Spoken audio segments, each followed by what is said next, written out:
If you wait until you have the skills of Johnny Cochran to step into the courtroom and try a case, you may never feel ready to step into the courtroom and try the case. So many of us allow perfectionism to keep us from progressing. In fact, the idea that when we step into the courtroom, we have to speak perfectly, look perfect, dress perfect, is actually in contradiction to what really being a good trial advocate is. One of my greatest mentors always says, the one thing that you have to do in order to become a lawyer is the worst possible thing to do in order to become a lawyer. And that is go to law school. Because for some reason, during the process of being educated as a lawyer, we forget to be regular people. We forget to be human beings. And we are constantly seeking this idea of perfection. Somehow during the process of law school, we forget that we're just regular people. We're taught to think differently. We're taught to behave differently. We're taught we need to speak differently. The problem with this is in order to be successful in front of a jury, you need to connect with that jury. And so if you go in presenting this picture of perfection, you create a barrier between you and them. You create a disconnect between you and them. Just one more thing that you have to overcome before connecting. So don't worry about going into the courtroom with the perfect diction, the perfect outfit, or the perfect questions. That does not make you a bad lawyer. It makes you human, and it is what is going to connect you to your jury. I will never forget the first time I tripped in the middle of trial. And I'm one of those lawyers who, because I am so clumsy, before trial, I look for all the pitfalls on the floor. And I just got so caught up in the moment that I completely forgot about the hole in the floor caused by the electrical outlets. And y'all, I almost wiped out.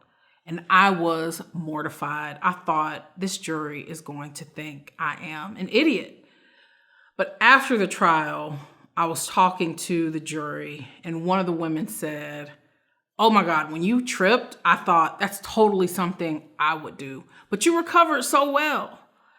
And what I learned from that was this woman didn't think I was an idiot. She found that connection with me when I did stumble, when I showed that I'm not some perfect person, that I am just as clumsy, probably a little bit more so than everyone else. That was my connection with her. So imperfect moments give you that opportunity to really build your connection with your jury. Not only do we have to deal with law school, but then think about the lawyers that we actually see, right? The Jack McCoys, the Annalise Keatings, right? They have perfect cross-examinations. Every moment is carefully planned out and executed. So then when you stumble, you think, oh man, I have fallen short of what it is to be a lawyer. Well, Jack McCoy is scripted. Viola Davis is an amazing actress. That is not the real world of trial advocacy. The other problem with perfectionism is it really stifles creativity. I was talking to one of the other women trial lawyers at my firm about a theory that she wanted to present at trial that she was agonizing over whether she should or should not. And during the course of our conversation, she said, you know, when I was a younger lawyer, I wouldn't have thought twice about presenting this case this way.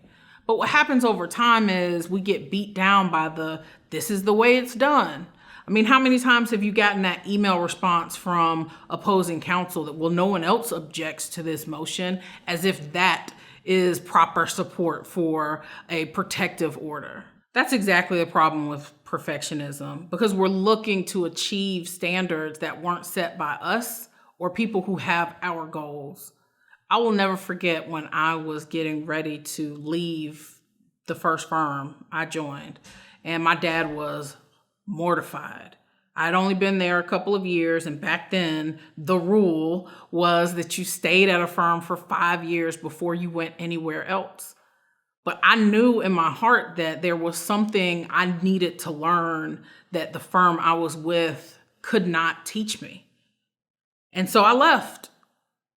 If I had not have left, I would have never discovered trucking litigation. I would have never had the opportunity to try it out. And I learned that it is the area of the law that I'm most passionate about. Had I pursued someone else's goals for me, I would not be where I am today. So how do we overcome this blockade to progress that perfectionism presents? The first step is recognizing perfectionism for what it is. Oftentimes we forget that perfectionism exists when we are seeking to please everyone else and not staying true to ourselves. It is not just that we want to make sure all the grammar's right in our brief, that we want to double check to ensure we've cited everything in our motion.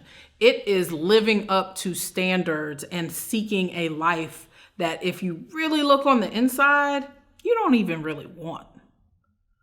It is doing things like sitting in an office, writing briefs instead of standing in a courtroom, cross-examining the witness because someone else wants that other job for you. You have to take ownership of your goals, of your desires, of your dreams. I am constantly making decisions that go against the grain. Sometimes they make others uncomfortable, but their discomfort is not my problem, and it is not yours. You cannot take on the discomfort of others when making decisions for your own career. So the second thing I want you to do is trust yourself. While you can value the input of others, at the end of the day, you know what is best for you. You know the best path for you, and you have to trust yourself to make the decisions to get there.